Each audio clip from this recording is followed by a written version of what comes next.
All right, guys, what's going on? Welcome back to the Everything College Football Podcast. Today, me and Nick here. We're doing our preview and prediction for Kentucky versus Ole Miss, top 15 matchup. They'll be going down in Oxford. 6.5-point line in favor of the Rebels. 55.5 over under. This one will be contested at Vaught Hemingway Stadium. An all-time 28-14-1. Ole Miss leads the series. They've won the last two meetings, that's the only two in the last decade. Really, as 2011, Kentucky beat them. These teams don't play too often. Should be a very good matchup here. Looking at this Kentucky offense, Nick, been a mixed bag, really. Coming into the season, they lost 3 starters on the line. Offensive line coach dipped for Alabama.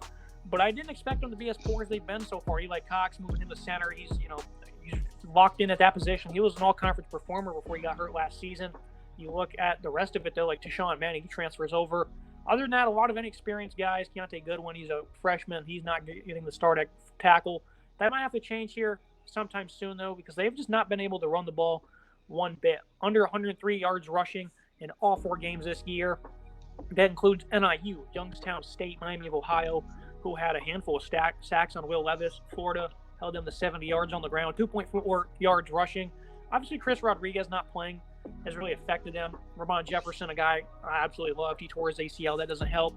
But Kavasier Smoke is a capable back, 263 yards, averaging 5 yards per carry. Lavelle Wright, he's a freshman that's going to get involved.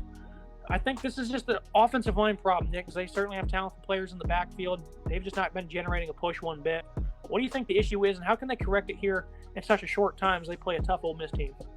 It certainly is an offensive line issue. Will Levis not having the worst season, already 1,100 yards passed through the air, 67.5 completion percentage, 10 touchdowns. The real problem is the 4 interceptions for Levis. And when you look at the stat sheet, he's been sacked 16 times this season, 4 sacks per game on average. I mean, that's just a terrible number to see. We had a feeling that the offensive line would struggle losing their coach to Alabama. But man, did I not envision this being as bad as it is. This is a terrible offensive line for Kentucky. It's really letting them down considering how strong it was last year and the year before that. This Kentucky offensive line was really strong and allowed great running holes, especially last year. They were able to ground and pound the ball. And that was their true identity in Lexington. They were run the ball, and it helped that having a guy like Levis, who is a star quarterback who can make plays in the pocket and really kind of adds that dynamic to the game that they haven't had previous years. I like Levis a lot. I think he's having a good season, but I think he needs a lot of help from his running backs. They're going to have to try and find a groove to get the ball on the ground. Smoke only having 263 yards on the ground this year. It's just not good enough, and the average, like you said, about 80 yards per game. It's just poor for this Kentucky offense. They really need to improve that. The wide receiving group has not been terrible either, and these guys have been not too bad at all. Robinson leading the way with 350 yards on 20 grabs, 17.5 yards per catch, and 2 touchdowns for him. I like the talent on this offense. They've just been struggling this year. It's purely on the offensive line. They might need to make a change here and there, maybe rotate some pieces to make some potential changes for this. But otherwise, this offense, they can definitely fire on all cylinders as long as they have protection for Levis because he is a talented quarterback. Like you said, for Levis, completing almost 68% of his passes, 4 picks. That's not great. He's been sacked a lot, 128th in college football in sacks allowed for this whole line. Well, Levis hasn't been perfect himself, but he's really been the heart and soul of what is really a battle-tested offense, considering the offensive line struggles, inexperienced wide receiver. Tavion Robinson, of course, the transfer from Virginia Tech. A very similar player to that of Wan'Dale Robinson. No relation, but he's off to the NFL now. He was used in a variety of different ways. The same thing can be said about Tavion. Freshman Dane Key out of Lexington. He's a guy I highlighted in the preseason. He's stepped up immensely. 15 grabs, 241 yards. Leads the team with 3 touchdowns. Had a big downfield reception for a score against Florida. Barrett Brown as well. Another true freshman right behind him with 13 grabs. That's it. Those 3 guys. Next up is Brendan Bates with 6 grabs. Jordan Dingle, a freshman tight end, 5. So these guys are not getting much. See, what you kind of expected, so it's not too much of a shock. But that offensive line struggling and the running game not turning out much at all is definitely, a big shock, a big struggle.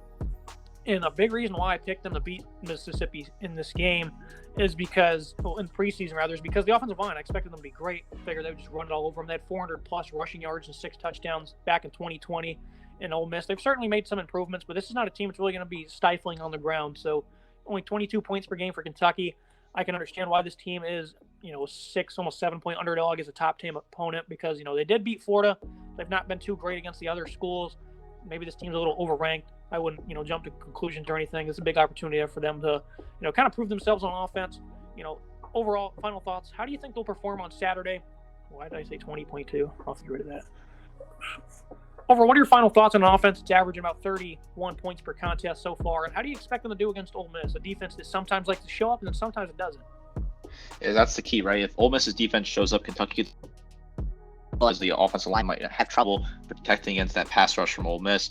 I think this Kentucky team is due for a big day on offense. I think these running backs will finally find an opportunity to break free and break some holes here. Kentucky will have an opportunity to put some points up on the board against Ole Miss.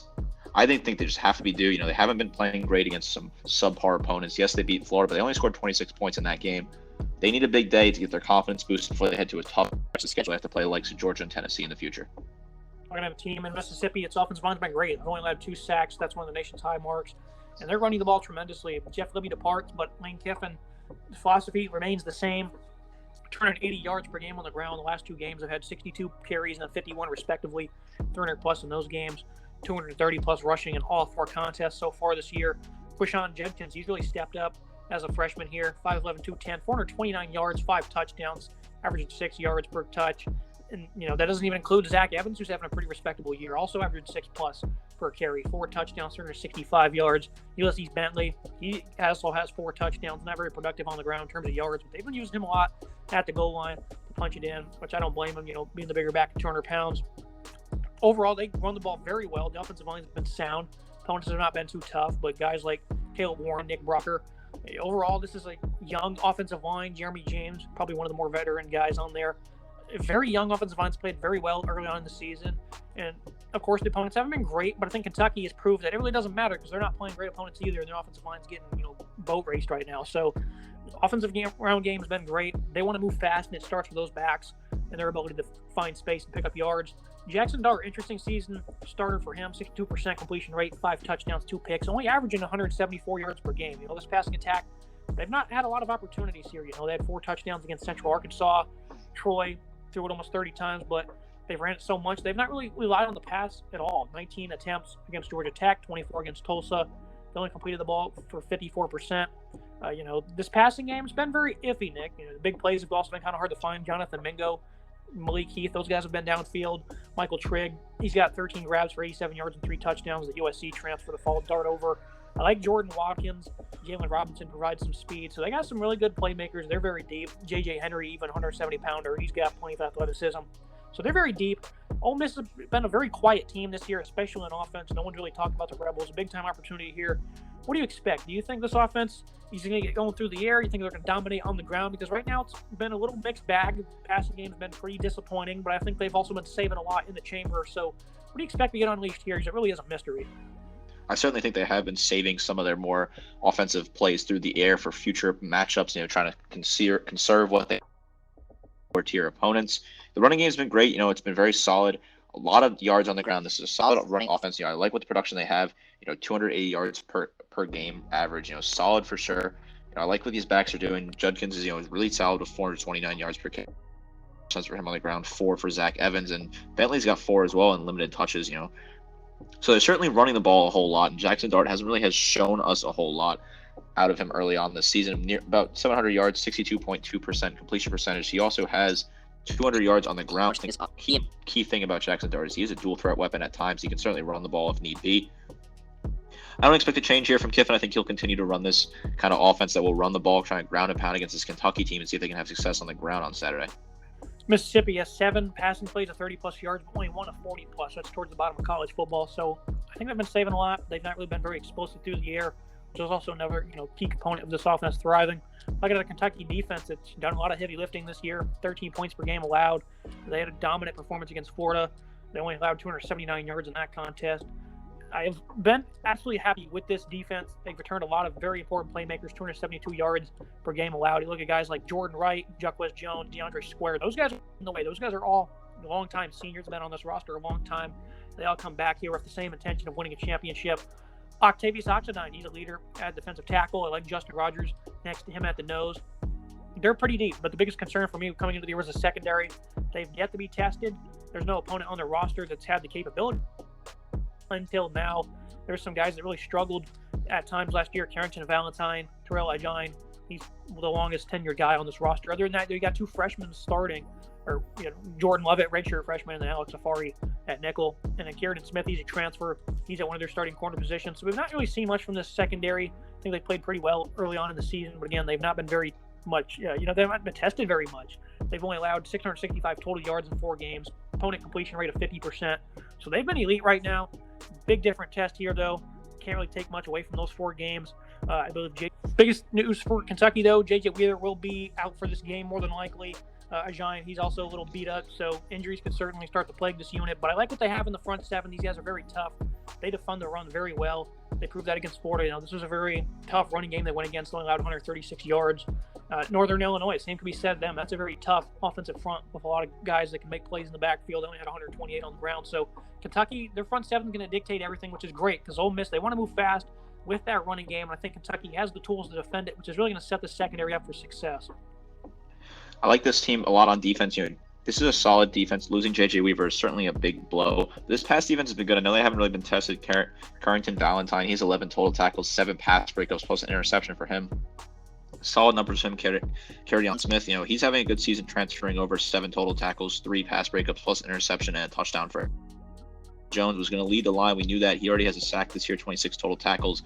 Love what he's been doing coming out, attacking the quarterback. I like the pressure he puts on DeAndre Square as well. Solid season so far for him. 21 total tackles, 3 pass breakups.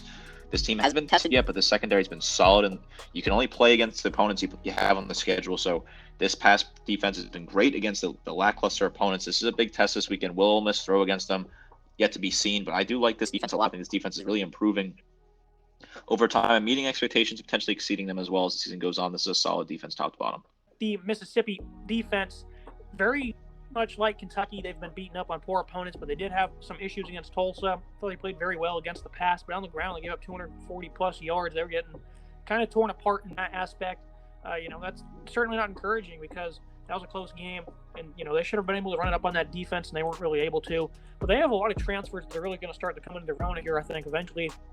Guys like Jared Ivey, J.J. Pegas, Kahari Coleman from TCU. This guy's phenomenal coming up. The edge at linebacker, Troy Brown. He is great. He can play in the slot. He can make plays in the middle in coverage. He's a guy that can tackle side on the sideline. I love Troy Brown. Hasheem Young really fits into this system here on defense.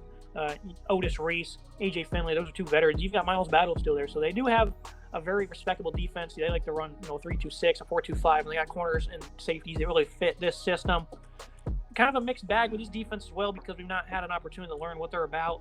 Typically, though, they've really struggled to defend the run. They've given up big plays downfield. I felt last year they really improved, and they certainly showcased that games like when they played Texas A&M and, some of the tougher opponents. They really proved their own against Kahari Coleman. They're off to a fiery start, 6.5 tackles for loss.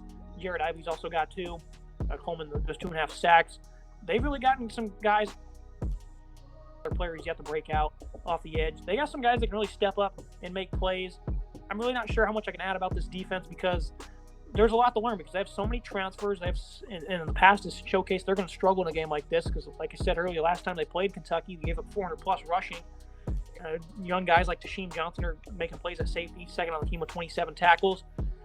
I'm not really sure what to feel, Nick. I think that they need to make plays in the back end. They got to find a pass rush, but more importantly, they need to be stiff against the run before any of that other stuff can happen. What are your expectations for this defense on Saturday? Because I'm really not sure because we've not seen much. But based off the past, I think we're going to expect a bit of a sluggish effort.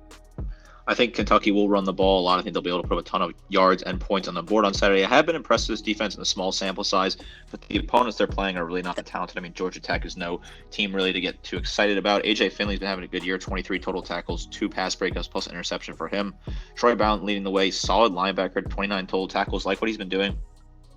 Coleman is the standout player for me. 2.5 sacks this year, 11 total tackles already. That's just a really impressive number for him. I really like to see what he can continue to do. This is a solid defense, but I just think that this Kentucky offense is going to start to put it together on Saturday. I like to see them have a mixed balance. I think Ole Miss will struggle to keep up with that balance. They haven't really been facing much of a challenge really on defense.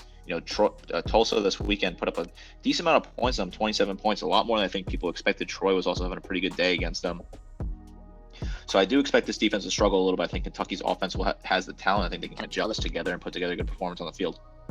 Yeah, team comparisons. I give Will Levis the edge at quarterback. I think it's pretty unanimous there. He's a tremendous talent. He's having a much better year than Jackson Dart. The rest of the offense goes to the Rebels, though.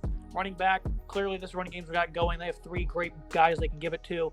Cavassier Smoke, he's phenomenal. Chris Rodriguez, whenever he gets back as well. But I still think, even with those 2 guys full and healthy and whatnot, or back from suspension rather, Ole Miss will have the backfield edge for most of the year. Also at wide receiver, Jalen Robinson, a guy we didn't even talk about because he's not been involved much this year. Wait for him to get unleashed, along with all the other guys, because they picked up a handful of transfers there. Jordan Watkins has been very quiet. And then you look at Malik Heath, who's actually been a leading receiver on top of the senior Mingo. I think they have the edge by far, considering two of Kentucky's top receivers are freshmen, the other one being a transfer. And then the offensive line, you feel like Kentucky should have had this edge, but they don't. I'm going to give it to Ole Miss right now. They've just been playing much better this season, regardless of opposition, because they've both pretty much faced a similar group of opponents in Mississippi State. And Ole Miss has been much better. So I'm going to give them the edge for the most part on offense. Look at defense. Kentucky at D-line and linebacker, they have much more depth, much more playmaking in those two positional groups. Backfield secondary-wise, I'm going to give the edge to Mississippi just because Hasheem Young, transfer coming over, I have big expectations for him. They have a handful of veterans, too, in the back end. They obviously have had their struggles. I think last week against Tulsa was enough to give me, the confident boost. I do think the Kentucky secondary is good. It's kind of a mixed opinion here. Which way you leaning for the secondary, Nick? Because I'm going to take Ole Miss, but it's not like Kentucky's trailing by any means, only allowing 50.4% opponent completion rate. Personally, I'm going to take the Kentucky secondary. I think they just show me a little bit more so far this season. I know Florida's not a great passing offense, but they really did have a good day against them. And right now, I think the talent just outweighs this in the secondary. I think, some of these guys haven't really even hit their full stride yet, like Valentine, or Phillips as well for this Kentucky team. So I think as long as they continue to kind of get into that sort of rhythm and stride, I think this Kentucky secondary will be a lot better as the season gets on, and I'm going to take them currently, just edge them out over Ole Miss. Final thoughts on the prediction on this game. The biggest key for Ole Miss is just to be physically dominant against that offensive line, because if you can do that, you're really going to keep that Kentucky offense on the sideline. And, Ole Miss, the more plays they have, the more likely they are to put up points and big plays. And that's obviously the biggest key for them in every single game. But they might be able to do that here with some of those transfers. Kari Coleman, wait till he gets unleashed. And if they can do that, they can slow down the run, put this this offense in third and long situations, and I think that'll really set them up for success. And then for Kentucky, it's pretty much the opposite. Run the ball well, and then slow down the Ole Miss running game, because that's where all that tempo comes from, is from running the football. If you can let them do about 3 yards per carry, 2 or 3, that's really where you want to be at. I think it's going to set them up for success. And that's what I think is going to happen. I think Kentucky's going to do very well in the front seven. I think the tempo might get to them a little earlier, but I think they'll start to adjust in the second half. They'll calm down. And I think the running game, they'll have their best game of the season. I think about 200 yards seems appropriate. Nothing too overboard for Kentucky's running game, because they've been that poor, but I do think 200 is a respectable number they can reach. I think Levels will play pretty well. Coming out party here for the O-line as they start to blow bodies off the ball. I'm going to pick them to win this game here. Should see a fair amount of points, 55.5 over. I think they'll probably hit that more than likely. What is your prediction for this game, Nick? One where we really get to learn a lot about Ole Miss, considering Kentucky's already played Florida, but there's still a lot of room for improvement for this football team, so this is a very important contest. Right now, I'm going to take Kentucky 38-28. I think I agree with you that they're going to have a good day on the ground. I think they're going to finally kind of get that stride, hit that rhythm with this running game, and attack the ground and pick up a ton of yards here. I think this will be a close one in the fourth quarter, but I think Will Levis kind of guide his team to a victory. I think 38-28 is an appropriate number. Should be a fun game. I like both these teams to score points. Should be exciting to see what they can do on the field. But I think Kentucky offense will kind of just get that groove they've been missing all season and feel good on Saturday, and that will lead them to the win. That's going to be it for today's episode, guys. Nick, as always, thank you for joining me. Yeah, thank you so much. Make sure you guys like, comment, subscribe. See you next time.